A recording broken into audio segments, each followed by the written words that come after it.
Hello guys, मैं अमित कुमार प्रभात।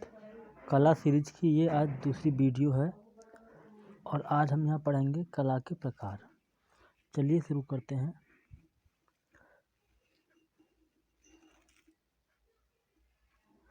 प्राचीन भारतीय साहित्य में कलाओं को अलग अलग प्रकार से वर्णित किया गया है। जैसे कामसूत्र में 64 कलाएँ, रीति शास्त्र में 64 कलाएँ, जैन ग्रंथ में 72 कला विलास 11वीं से 12वीं शताब्दी में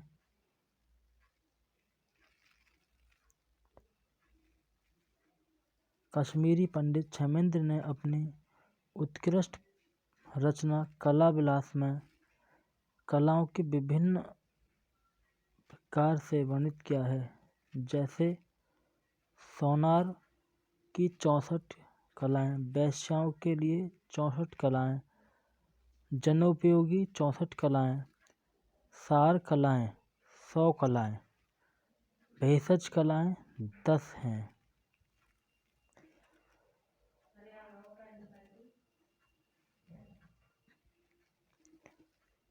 कायस्थों के लिए 16 कलाएँ, पुरुषार्थों हेतु 32 कलाएँ हैं।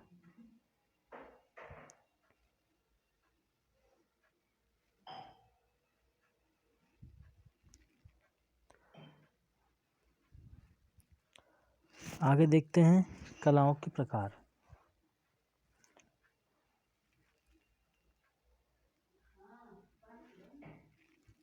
यहाँ रूप तत्व के आधार पर पाश्चात्य कला, स्थापत्य कला, मूर्ति कला, चित्रकला, मृदभांड कला और मुद्रण कला। पदार्थ के आधार पर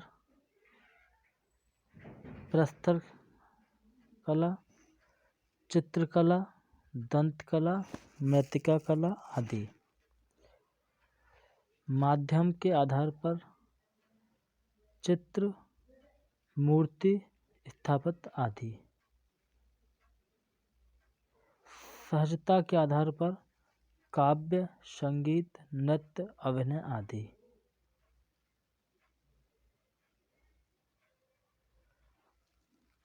कला एवं शिल्प, इसे देखते हैं।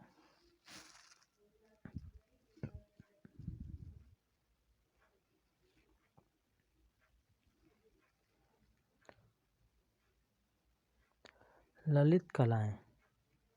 आचार्य भरत मुनि ने सर्वप्रथम कला के 2 भागों में बांटा, कला एवं शिल्प। जहाँ कला से अभिप्राय ललित कलाओं से या उच्च कलाओं से माना जाता है एवं शिल्प से आशय निम्न कोटि कलाओं से या कलाओं से था। ललित कला वे कलाएं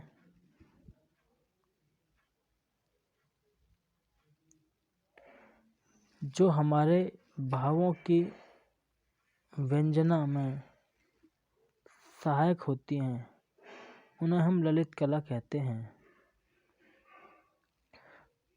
रूपांकर कलाएं, रूपप्रद प्लास्टिक आर्ट वे कलाएं जिनके निर्माण में भौतिक संसाधनों का प्रयोग किया जाता है और वे अपना नया रूप धारण कर लेती हैं और जिनका प्रधान गुण सौंदर्य होता है, उन्हें हम रूपांकर कलाएं या प्लास्टिक आर्ट के नाम से जानते हैं।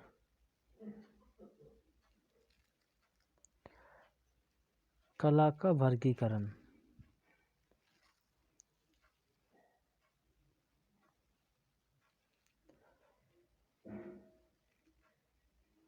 कला का वर्गीकरण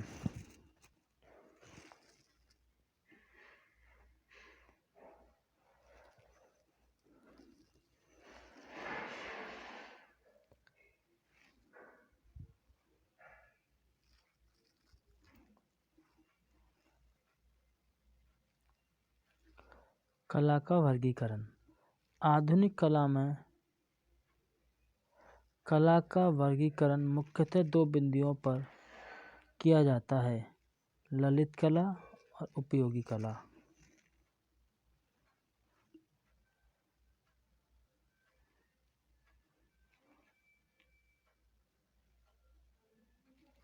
ललित कलाएं।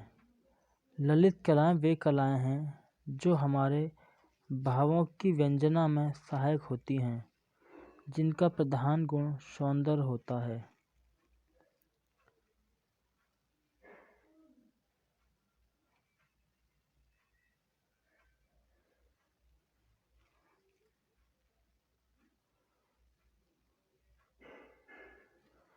उपयोगी कला ऐसी कलाएं जो मानव समाज के लिए उपयोगी होती हैं, जैसे स्वर्णकारी, कसीदकारी, बढ़ईगिरी आदि। भारत के प्रथम सौंदर्य शास्त्री आचार्य भरत मुनि ने सर्वप्रथम कला का विभेद करते हुए इसके ललित एवं उपयोगी में विभेद किए थे।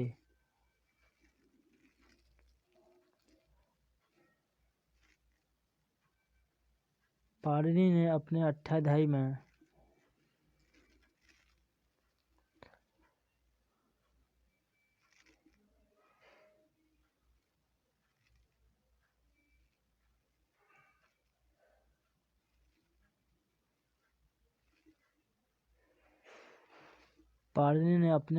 में कला के चार और रूप पाणिनि ने अपने अष्टाध्यायी में कला को चारु और करु कला से संबंधित किया था, जहाँ पर चारु कला का ललित कला थी और करु उपयोगी कला थी। पाश्चात्य विद्वान मॉनियर विलियम्स ने अपने प्रसिद्ध ग्रंथ संस्कृत कोश में भारतीय दृष्टिकोण से कला को बाह्य एवं उपयोगी दो भागों में विभाजित किया, जहाँ पर बाह्य कला से तात्पर्य या चित्र, मूर्ति, संगीत, काव्य, भाषण आदि, और उपयोगी और गोपनीय कला के अंतर्गत उन्होंने आलिंगन, चुंबन आदि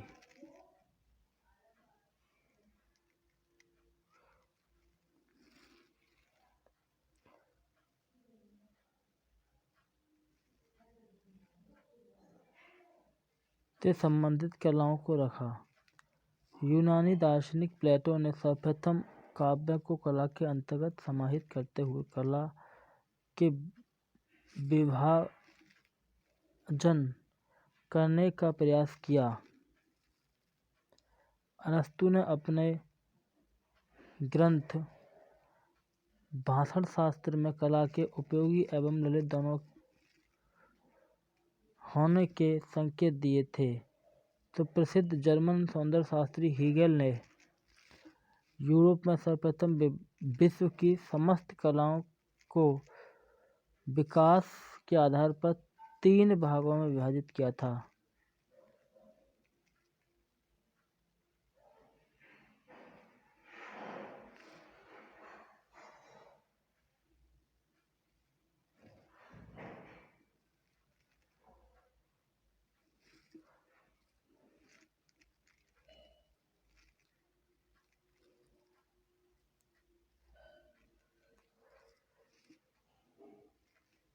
प्रतीकात्मक, शास्त्रीय, स्वच्छंदतावादी कला। जिसमें प्रतीकात्मक कला के अंतर्गत प्रतीकों के द्वारा निर्मित कला का उल्लेख किया या और इसी में उन्होंने वास्तुकला को सम्मिलित किया। शास्त्रीय कला के अंतर्गत उन्होंने मूर्ति कला को सम्मिलित किया। तीसरी व अंतिम स्वच्छंदतावादी कला के अंतर्गत काव्य एवं चित्र को सम्मिलित किया।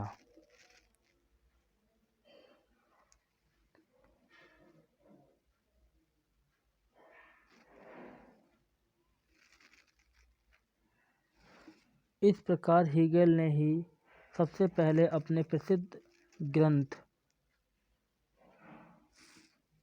फिलॉसफी ऑफ फाइन आर्ट में हीगेलियन क्लासिफिकेशन ऑफ आर्ट नामक शीर्षक से निबंध लिखा, जिसमें उन्होंने ललित कला के दायरे में 5 कलाओं को सम्मिलित किया, जो निम्न हैं: काव्य, संगीत, चित्र, मूर्ति, वास्तुकला। हीगेल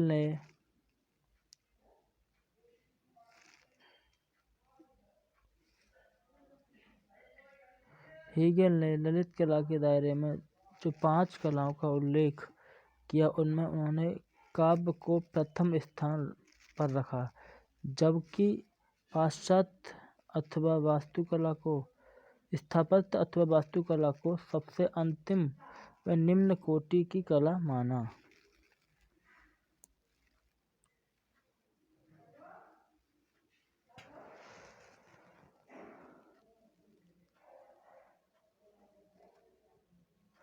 चलिए दोस्तों, आज हम इस क्लास को यहीं रखते हैं, कल कंटिन्यू करते हैं।